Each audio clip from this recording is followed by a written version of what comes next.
Welcome to SuperTalk, the podcast that scratches your superhero itch. Just two suburban dads nerding out over superhero stuff on the small screen and the big. Buckle up, people. Enjoy the ride.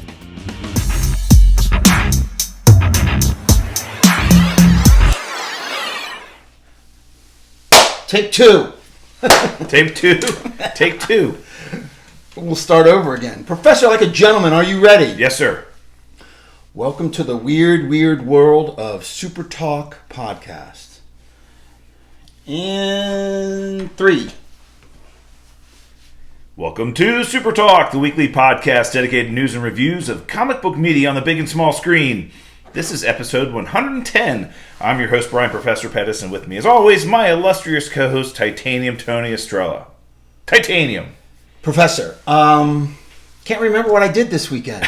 We were just catching up. Professor, and I was like, how was your weekend? The weather was beautiful. You do some fishing? You're like, no. I'm not really sure what I did this weekend. To be honest with you, can't remember what I did this weekend. It's only Monday. See, if you and I are gonna be going to Vegas to celebrate our friend Craig's birthday in a couple weeks, and when we come back from Vegas, when we don't remember what we did for that weekend, there'll be reasons. Normal. That'll be normal. I don't remember what we did. Part for the course. What did we do this weekend? I don't know. I just woke up this morning and yet part for the course. That will be normal. It's acceptable when you go to Vegas and you do the Vegas stuff that you do. But a normal weekend weekend when I did absolutely probably nothing. I know I drank both nights. Normal spring weekend in gorgeous weather. Yeah, beautiful weather. And I made the stupid assumption, obviously, that you did some fishing, but no. I had something going on. Yeah. I just can't remember what it was. I had something very important this weekend. I just don't remember anything about it. I don't know. I can't remember what I did. Yeah. And that's a good thing. I don't know if I'm getting old. But hey. We're getting old. Oh, yeah, no question. No question. I think in this niche that we have here, in the comic book media niche, I think we might be some of the oldest folks doing what we do. Which is wise perspective. Yeah. Which is a wise perspective. And I also, when we get into our topic of the week this week, maybe this explains a little bit of why we have the feel the way that we do about some of these projects. Very Italiano. And I'm just saying different, and I guess some of the popular media out there that has expressed opinions about some of these things. I just wonder, it's like, are they paid to do this? Do they feel that it's in their best interest to do this? Or to feel this way? Is it like, do they feel like they have an obligation? That's a great point. Let's talk about that a little bit. We'll get we're open to be paid to blow smoke up your ass. If you want smoke and an unrealistic viewpoint, Super Talk for hire, and a corporate mindset, and we will follow your script. Your narrative, whatever you want us to say, we are open to suggestions. But at the moment, we are under no paywall to say anything. So we're going to give it fucking like it's straight. You know what I'm saying?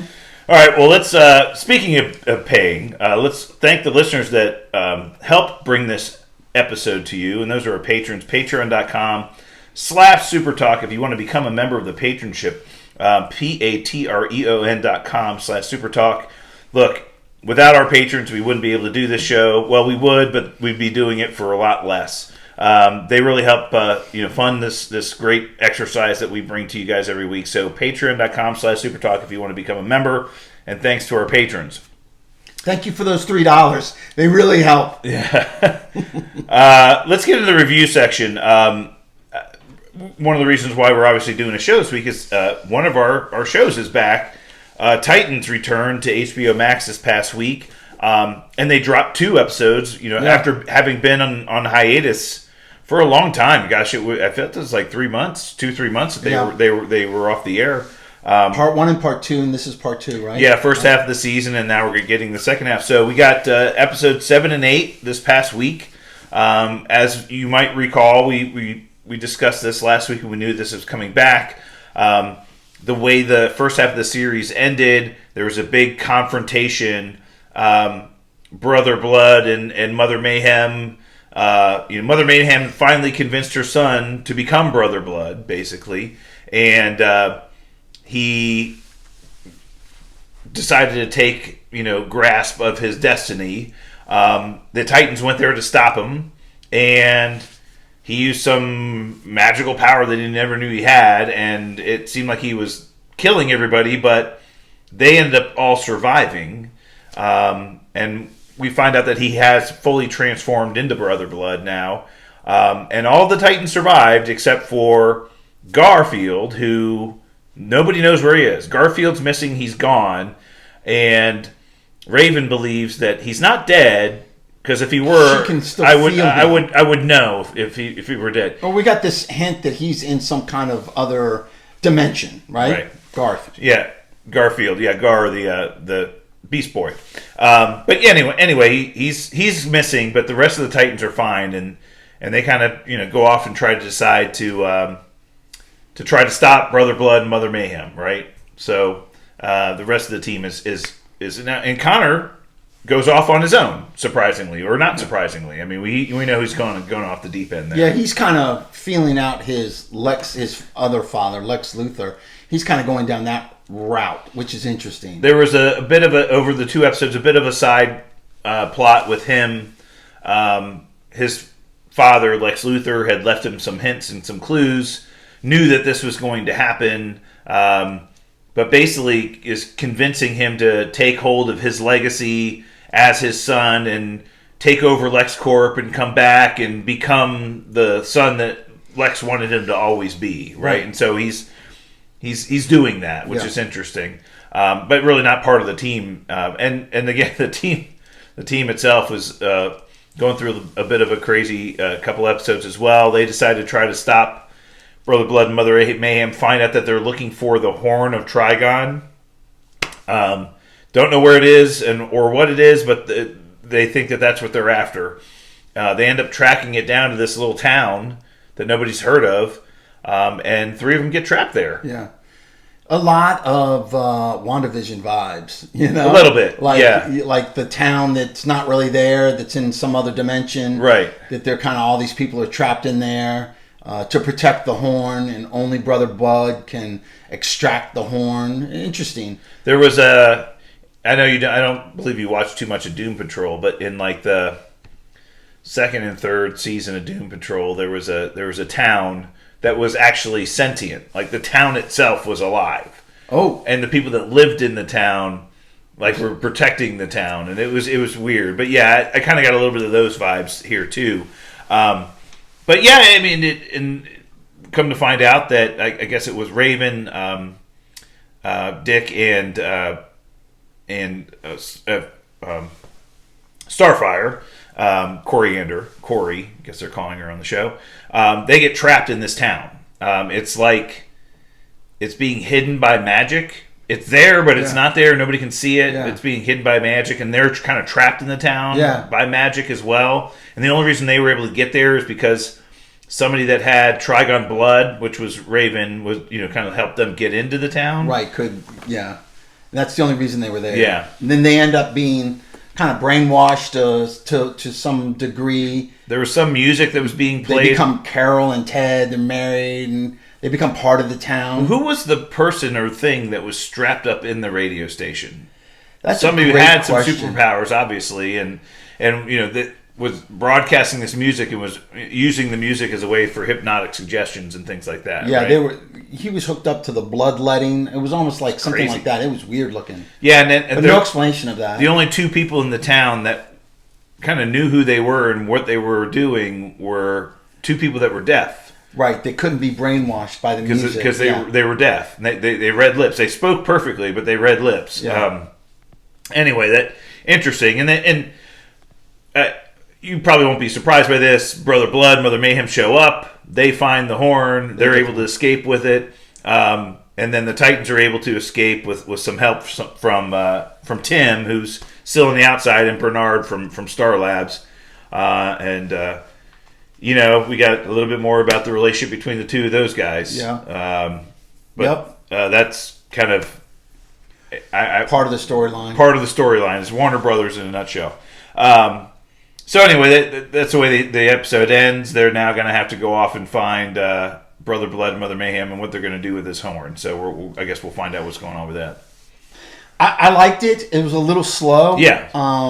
Here's my only criticism, my biggest criticism, is the episodes are too long. They're about 48, 49, 50 minutes long. They're way too long. Yeah. They could be 30-minute episodes and cut out a lot of the minutia and just get to some of the action. Not a whole lot of action in this.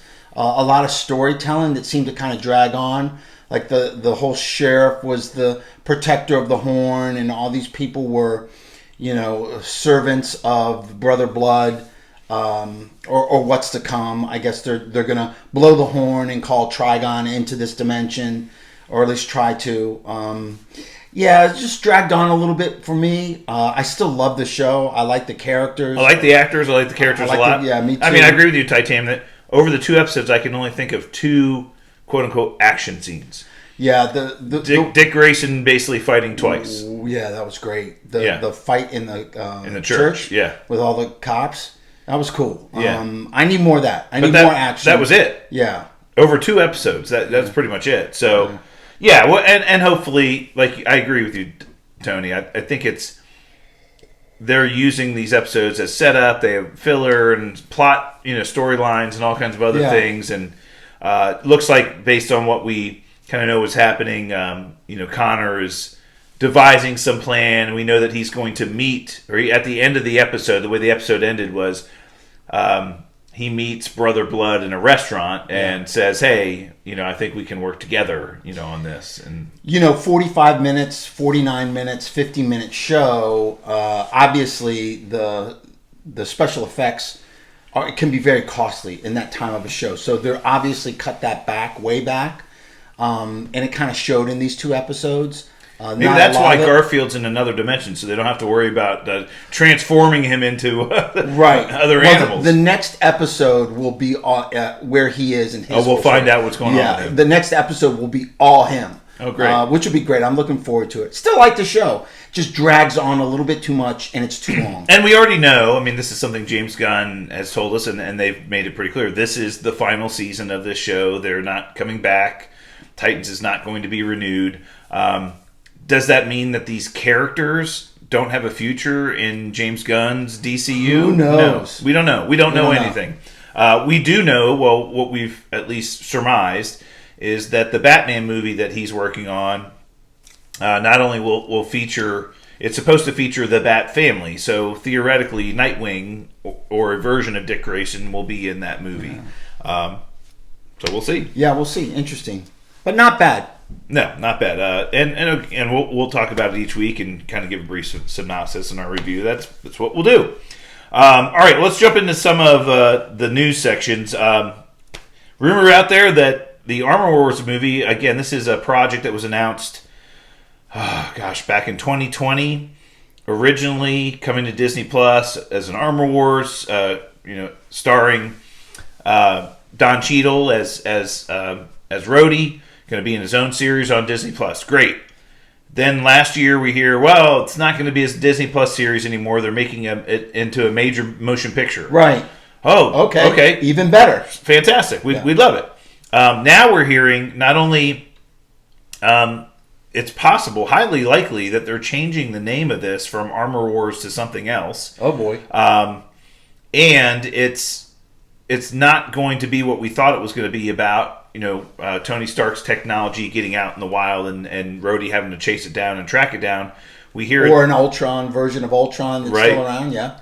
We now hear that it's highly possible that this whole entire series will focus on the Kree-Skrull War, which would make a ton of sense considering we're kind of going to get some of that in Secret Invasion. Yeah. Likely that we're going to get another piece of that in the Marvels movie, which we'll talk about in a little bit. So maybe getting some of the Skrull side from Secret Invasion, some of the Kree side from the Marvels movie, and eventually find that the two of those factions are warring against each other, and maybe that's what Armor Wars is going to focus on. I like the original idea. I mean, give me more suits. Give me Justin Hammer making bad guys in different suits. I would really like that. Give me Ultron, bring Ultron back, and him running something on the side with Justin Hammer.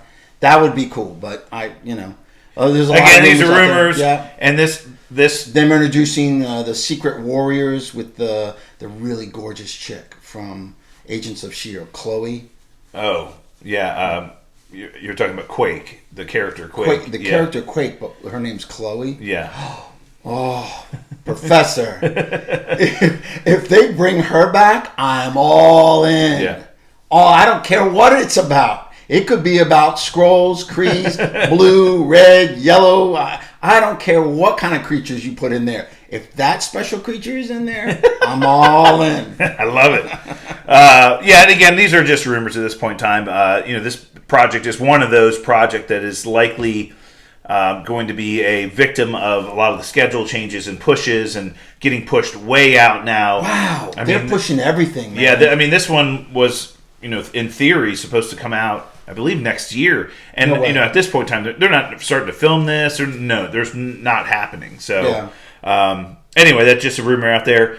We did get something very pleasing. So HBO's doing a lot of forward-thinking and forward-looking promotion of some of their content.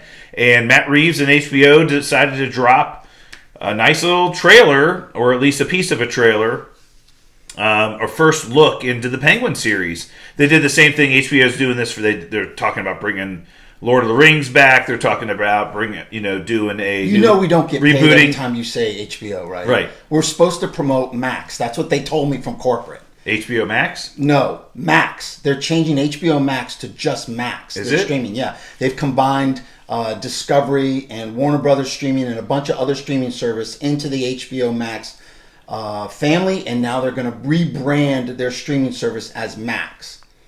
Max. That's okay. Every time I say it, we get paid. Max. Okay. Outstanding. So the streaming service is coming up with a bunch. They're talking about rebooting Harry Potter and Lord of the Rings and a bunch of other things. And one of the things that we got, obviously the comic books fans got, was the first look into the Penguin series with Colin Farrell. You know what? Now that, when I watched the Penguin, or Colin Farrell's character of, Harvey Cobblepot, or in the Matt Reeves Batman movie. Yeah. Number one, astonished it was Colin Farrell. The makeup job was phenomenal. The voice acting of Colin Farrell, phenomenal. And even more so... He stole scenes. Yeah, but even more so now. I mean, it looks like this is kind of the rise of the Penguin character after Falcone's death in the Batman movie. We see how the Penguin is trying to kind of pick up the pieces of the Falcone family kind of crime syndicate with some others that are fighting for the same power. I think his daughter or something was in Falcone's daughter. Was in the scene. And they're going to have some kind of relationships, theoretically. But look, this is just... It looks great. Exactly what we need, right? It looks great. It looks like Batman 2, right? Well, we said this about most of the comic book movies that we've really enjoyed. Most of them have had well-established villains that were as easy to root against as they were to kind of sympathize with. Yeah. Right? So Thanos is a great example of that, right? Ultron. There's lots of great... And that's been some of the weak parts of the more recent movies, is that the villains just haven't really cut it. Right. I think any plot and character development that we get through these little series that Matt Reeves is doing, like the Penguin, will make the Penguin a much better villain in any Batman project he's in going forward. Yeah. Better villain. Because of course. we know the character. We got his backstory. We understand what makes him tick. So I think it's just fantastic. I'm really looking forward to it. I like the way it's shot. It's filmed very similar to the Batman, gritty, that underworld kind of vibe. I think it's amazing. And Colin Farrell, what a job he's done, right? And it's so funny. I have to close my eyes. And you can't even tell. And then when I hear him talk, I'm like, okay, I can kind of see how he's doing it. But it's still out. It's amazing. It's amazing. It's awesome. Really great. Oscar nominee Colin Farrell, by the way. Yes. All right. Lilith, I think we have talked about this before. We kind of talked about the Midnight Suns, but it looks like the Blade script rewrite is going to feature Lilith as the primary big bad in the movie. Lilith is Professor? Well, multiple iterations of Lilith, multiple different basically versions of Dracula's daughter. There you go. in most of the comics. So we believe that Lilith is going to be the big villain in the Blade movie. Yes. And this is just a huge setup for what we anticipated or thought might be kind of a Midnight Suns, kind of a dark version of the MCU focused on the supernatural and black magic and all kinds of other things. That's where I think where they're headed with this, and Lilith being part of this movie just makes you believe that that's, hey, we're going to establish her as kind of this ultimate, evil. And I don't think she gets fully defeated in the movie, but at least we know the threat that she presents, and then we might see that going forward, right? And Daddy's a bit of a badass. Yeah. I mean, Daddy's Dracula, which they might not show in this movie, but hold off. But I like the direction this is going in. When they made the casting announcement, I'm like, oh no, are they going with that the old kind of script where he's mentoring some young girl or something? No. And then when you told me that she was going to be playing Lilith, Dracula's daughter, I'm like, oh, okay. And Here we go. And we did get confirmation this movie will be rated R. Yes, sir. And that was another thing Mahershala Ali fought for. He's like, I don't want this, cookie cutter played down version of Blade. He says, I want to be cutting off heads of vampires, and I want it to be okay, right? That's the direction Marvel needs to focus on. None of this, cotton candy, popcorn, fluffy humor type of thing. They need to get back to their roots, get a little bit more serious. Edgy. Edgy.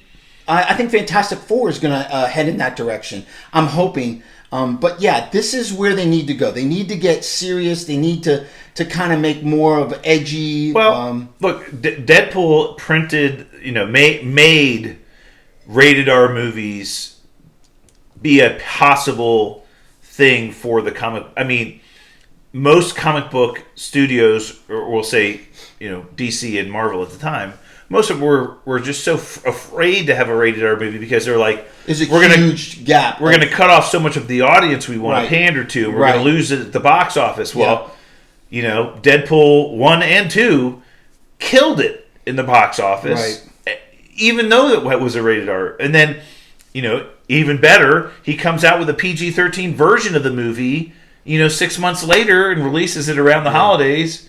It was just like brilliant marketing on Fox's part and Ryan Reynolds' part for that movie. I think rated R movies can work. I think they can work if the story is compelling and good, and the characters are good. Obviously, that's key. But I remember taking my son Charlie to Deadpool 1 in the theaters when it came out. He wanted to see that movie so bad. He was so excited for it, and I'm like, hey, dude, I got to go see it first. I got to know what's going on, because I think at the time he was like 10 or 12 or something, 12 years old maybe. And I'm like, look, the whole eye cover and earmuffs. Oh my God, yes! Like we had to leave the theater, like the whole scene where it was holiday like sex scene. Yes, yeah, that's pretty risky. Yeah, that one he had to leave the room for, leave the theater for. We can go back in a minute. What did I miss, Dad? Well, we'll talk about it someday. When you're a little older. You can watch it on demand in about 5-6 years, and you'll understand. But yeah, I mean, I think the fact that this is going to be rated R just makes me feel so much better about it. And look, I was excited when this project was announced, and I'm even more excited or happy that they punted it an entire year to get it right. Yeah. That was even better news. Awesome. Right when they were about to start filming this thing, they were like, "Nope, not doing it." Thank you, Mahershala Ali. No kidding. For standing up for good quality writing and moving the script in the right direction. Yeah.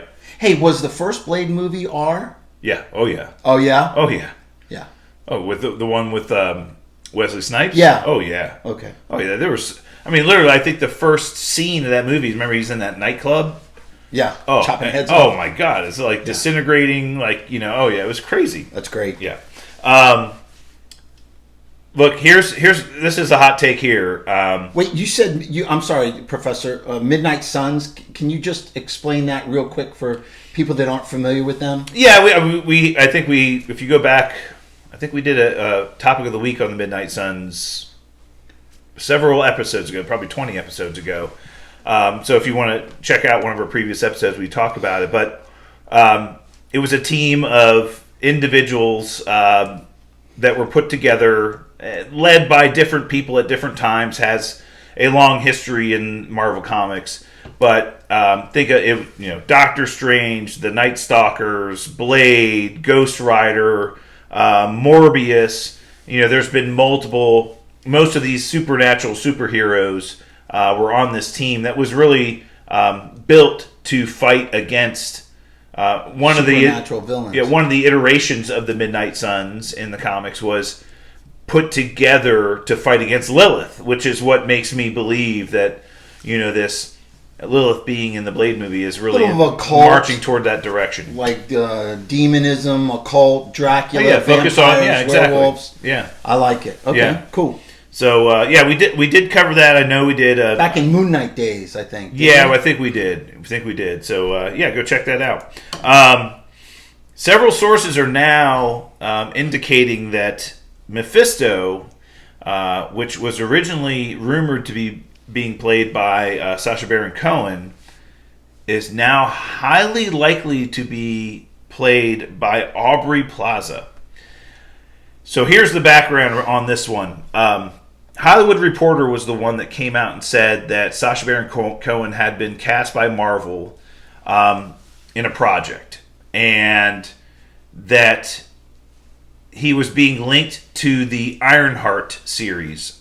And we have been told, or at least knew, that the Ironheart series was going to feature the Red Hood, and we were told that it was going to feature Mephisto. And we're like, wow, this is really weird for, Ironheart, right? But that's what we were told. Hollywood Reporter did say that they never said he was playing Mephisto. They just said that he was linked to the Ironheart project in a role. And us, the media, popular media, knowing that Mephisto was going to be part of that project, just made the assumption that that's who he was playing. Well, now we're hearing that the special presentation that Marvel is planning for Mephisto, which likely going to be out this October, is now started filming, and is filming on the set of Agatha. Uh-huh. And who is in the Agatha series, we already know, playing a undisclosed role, is Aubrey Plaza. So now... Smoke Show, love her. Yeah, now... Parks and Rec's favorite part. Yeah, she's hysterical. But now this is leaning towards a gender swap for the Mephisto role. What are your thoughts about this, Titanium? I know you're at times open to gender swap and race swap and other things, certain roles. What about this one? No, not at all. Yeah. Sacha Baron Cohen will be Mephisto in my mind. He's my Mephisto. Yeah. I don't think I think that's a rumor, but I hope it's not true at all. I don't see it being true. I've heard that Sacha is there. He's been seen on set or around the area, not really on set. Of Agatha? But those are obviously rumors, nothing solid. I guess we'll just have to wait and see, but I really hope that's not true. You would be against that? I would be against it. I think Mephisto, and I'm just because the simple fact he's such a freak. Sacha Baron Cohen. Yes, he's such a freak, right? And such a character actor, and brilliant at that, and puts everything into this character. Yeah. He would be like a Robin Williams playing the genie. Right. Okay, that level kick ass. Not Will Smith playing the genie. Robin. Who? Who? I don't say that man's name anymore. I do not say that man's name. Keep his name out of your mouth. Keep that fucking man's name out of my mouth. I really hope it's not true. Now, I'm okay with the gender swap on this because she's a smoke show and I love her. But I would be upset and a little saddened because we would miss out on one of the greatest character actors of our time, transforming himself into a demon devil Mephisto. And I would miss that. Again, nothing confirmed by Marvel, so we're just going to keep listening to all these things happen out there until something gets confirmed, right? Yeah. And we touched on this a little bit last week. Still yet to be determined what's going to happen with Jonathan Majors and his public court case. We know that he's got a court date in May. But there's a number of industry insiders are now reporting that Marvel is making contingency plans to recast the Kang character in case they have to. They have not made a decision. They're just saying, look, they're out there thinking about who might be a person they could recast in the role. Yeah. They're looking at options of how and when they would recast the role. So much speculation about this. Yeah. So much speculation. I think recasting him is the smart move. Recasting him would be the smart move if found guilty or if it's worse than what they think it's going to be. So I don't think. So you think he needs to be fully cleared and exonerated? You know what my dream is? My dream is they kill off. In Loki 2, they end up killing off Kang or dissolving Kang's storyline and bring in Doctor Doom as the big bad. Yeah. You know how I feel about that, but that's way harder than recast. Just simply recasting. That means that you're getting rid of the Kang Dynasty. No, movie. not the Kang Dynasty, but make Doctor Doom the big bad instead of Kang moving forward. Yeah. But that's not going to happen. All right. Well, we'll see. It'll be easier to recast him. Again, we'll find out in a few weeks when I think you and I are going to go see Guardians, and then I think the next week he's going to be in court, and we're going to find out what's happening. So. But don't you think it's telling that they're looking? Yeah. What does that tell you? Do they know something we don't, or are they just being prudent? You mentioned this before, Titanium. I think you mentioned it. It's very similar to kind of like the Ezra Miller situation, where if even being on the wrong side of this, I mean, there's certain things that you just can't get away with in this world, and one of those is being abusive to the opposite gender. You just can't do that. And even if it's found out, well, she made me do it, or she drove me to it, or whatever, but the fact that you did it is what's wrong. Yeah. I think they're hedging their bets. I mean, look, they've invested a lot, obviously, in this character. In the character. I'm not... And 4 years. Right. And therefore, they had a lot invested in the actor playing that character. No question. And so if they need to get out from under that, they need to do it very quickly. Yeah. Right? And do it now before things get rolling and they get into production. So, like we talked about last week, I think the interesting thing will be if they do decide to recast him and they do decide to move on from him, what do they do with the Loki series? That's a big one. Again, my theory is that Echo will drop at the end of this year instead of Loki. They'll push Loki back so they can either reshoot his parts or figure out what they're going to do. Oh man! And I think the whole thing is getting pushed. Kang Dynasty, Secret Wars. I think we'll see other movies in those time slots be after Comic-Con.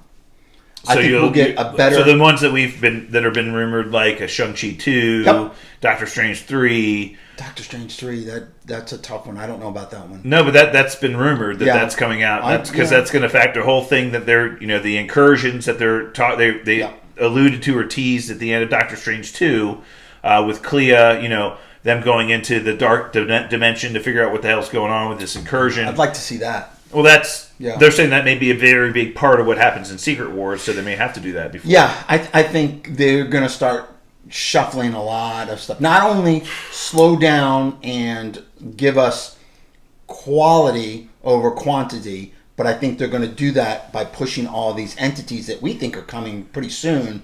They're going to be pushing them back. Unfortunately, but it might work out for the best. This could very well... I mean, there have been years where being at Comic-Con was highly... and like it's just a great thing to be there because of all the movies and things that not only were out that year or that were coming out in the next year or two, they're already... It was just a great time to be there. This could very well be a very important Comic-Con to be at because of what they have to announce and what they have to prepare us for. Sure. Right? Right. So I'm looking forward to some really big news. What I'm not looking forward to is... We'll get our tickets eventually. We tried. We were like... refresh. I think we'll know a lot at Comic-Con. I think they need to tell the audience something and kind of lay everything out. But I think what we're not going to get is we're not going to get any kind of big clips or any kind of teasers for anything that they have in the can, because really they don't have much. Maybe another trailer for the Marvels, maybe a trailer or something for the only thing the only thing they could show us, like just show us, right? And as you know, and they've done this in years before, what they show at Comic-Con rarely gets out to the public. You know, they like all the trailers that we got here of the last 2 or 3 weeks were shown at Comic-Con last year. Yeah. The Marvels trailer was shown at Comic-Con last year. Mm-hmm. So what they could show, even if they wanted to show something, obviously they could do anything they wanted to, additional stuff with the Marvels movie, because that's already pretty much done. Mm-hmm. Loki season 2, done. Yep. Echo, they could do some stuff with Echo. Yep. We know Daredevil has already begun filming, so they could do some early stuff with that. Yeah, they could Daredevil do Born clip. Again, Yeah. right? Agatha, they're filming, so they could do a little bit of that. Captain America, New World Order started filming here, so they might have some time to do something with that. Maybe early. Real early, yeah. But they may have a scene or something. A teaser, yeah. Yeah. So who knows? But that's it. I mean, there's nothing else, right? They could do the Fantastic Four casting. They better. They could announce it's like, that. Come on. Yeah. We were talking about them doing that the last Comic-Con. Oh, they've been shuffling it, man. They rewrote the script. They hired new people. They got a new director. I mean, it's been shuffled several times. All right, they can't get that wrong. Let's move on to something that's way more exciting and something you and I are just incredibly stoked to just talk about, and we're really looking forward to this project. And that is the Marvels trailer. We released our episode last week, the day before the trailer dropped online. So we want to talk about it, and our friends over at Studio GG Studios. Thank you for your support. You always bring the top of the week to our audience, and we really appreciate it. So the trailer dropped the next morning, and what did you think? and you know, here's an honest opinion. I thought it look-wise, visual-wise, it looked better than I thought. This, just the special effects, and the overall theme of the movie. You know, as far as the visual theme of the movie, the Freaky Friday theme of switching places and stuff. It looked kind of cool, but So the concept is that Ms. Marvel, Kamala Khan, Captain Marvel. Right, and Brie Larson and Photon. We don't know really what name she's going to be going by. Rebecca Rambo. Yeah, Rambo. Right. Tiana Paris. Their powers are now interlinked or kind of interconnected. Yeah. And somehow, we don't know how this happened all of a sudden, but whenever they try to use their powers, or whenever that their powers are being used, it swap places, physically swap places in wherever they are. And Ms. Marvel swaps places. We don't know if it happens every time they use their powers, or when, or if it's spontaneous, but they swap places, and that the hilarity that ensues is going to be awesome. Monica Rambeau is in a spacesuit on a spacewalk in the space station where Nick Fury works, and she's touching something which we think might be one of the portals that the Guardians use to travel through space, and she touches it and switches places with Ms. Marvel, who's now in the spacesuit. Oh, Nick Fury, hi, is this an Avengers interview? I'm like, really? And then later on, we see her switch places with Captain Marvel, who happens to be fighting some Kree on some spaceship somewhere. And that happens often in the trailer. So they're interconnected somehow, some way. And ultimately, they get together to fight something, which we are not really sure who we got an idea. We saw who the villain is in the movie, but we're not who this person is and what this character's history is in the comic books. We don't know anything about that. She's got a hammer. She's holding what looks like Ronin's hammer. Ronan the Accuser's hammer. So is she Kree? She's possibly Kree, and highly likely to be Kree, and highly likely to be related to. She has the other bangle on her arm. Yeah, highly likely to be related to Ronan, possibly. But yes, that's the other big reveal of the trailer. Was we know where the other bangle, Kamala Khan has, Ms. Marvel has one bangle, right? But we know where the other one is. It's on this woman's other arm. D-Ray Kree, or I don't know the name, but yeah, is that Tom Hiddleston's wife in real life? I have no idea. That actress, I think it is. I think the big bad in this is Tom Hiddleston's wife in real life. Yeah, no idea. But once again, Titanium has said this 100 times over and over. Downfall of Shazam, Fury of the Gods. The villains were not ominous. Compelling they were not terrifying. Well, that's my thing. Is like, isn't Captain Marvel supposed to be one of the most? Don't think I don't like female villains, because I thought Hela. I'm sorry. Hela in Thor. Helena's the Greek goddess. No, Helena is a city in Alaska. Hela. I think that she was awesome, menacing, terrifying, badass. I thought that was a great villain. So it's not like females can't be tremendous in villains to the par that you are like terrified of them. But this did not terrify me. Yeah, I mean, it's not. It's just bad. I don't know this movie. Again, it looked better than I thought, and I think the girl that plays Miss Marvel is going to steal the show. She's so cute. She's such a great little actress. Unfortunately, I still have a problem with the power change and how they changed her powers to this light-based energy, whatever. And the tone of the movie overall is very comedic a very comedic tone. I mean, it's like lighthearted, all over. Comedic tone. I think they're going after a much younger audience. Okay. I think that Captain Marvel is supposed to be one of the most powerful superheroes in the universe. I mean, she took down entire planets. This is a very powerful, and so now one woman with a bangle can take on three of them at one time. I mean, they're fighting each other. Yeah, what is that about? I have no idea. So, not a lot about the plot. Not a lot about. All we know is that they are on a spaceship at some point in time together, traveling somewhere. They're flipping spaces, like during battles and fights and stuff. They're flipping spots. Yeah. It's definitely... and the Kree are definitely in this movie. Yeah, We've no question. seen scenes with both the blue-skinned and the pink-skinned Kree in this. So they feature very prominently, and this is, I think, a little bit of a carryover from the Captain Marvel movie when she took down the Supreme Intelligence and really kind of broke away from the Kree and kind of handed them their asses. So this will be mostly a cosmic kind of base, for sure. Space-based movie. So. Yeah. Excited about it? But look, at one point in time, Titanium, there's a dance scene. In somewhere they're on some planet, and there's like this dance scene, and the planet where they sing. Remember that? Yeah, that planet. Yeah, well, that planet. In the comic books, they don't talk; they sing. Yeah. And so, if that's the planet they're on, and that's going to happen in the movie, I mean, yeah, you know what, Titanium?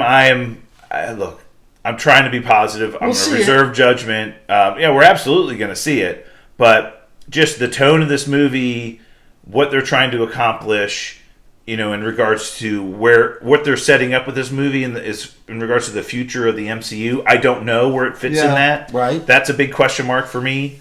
You mentioned this last week. Like, what could they do in this movie that would get me excited?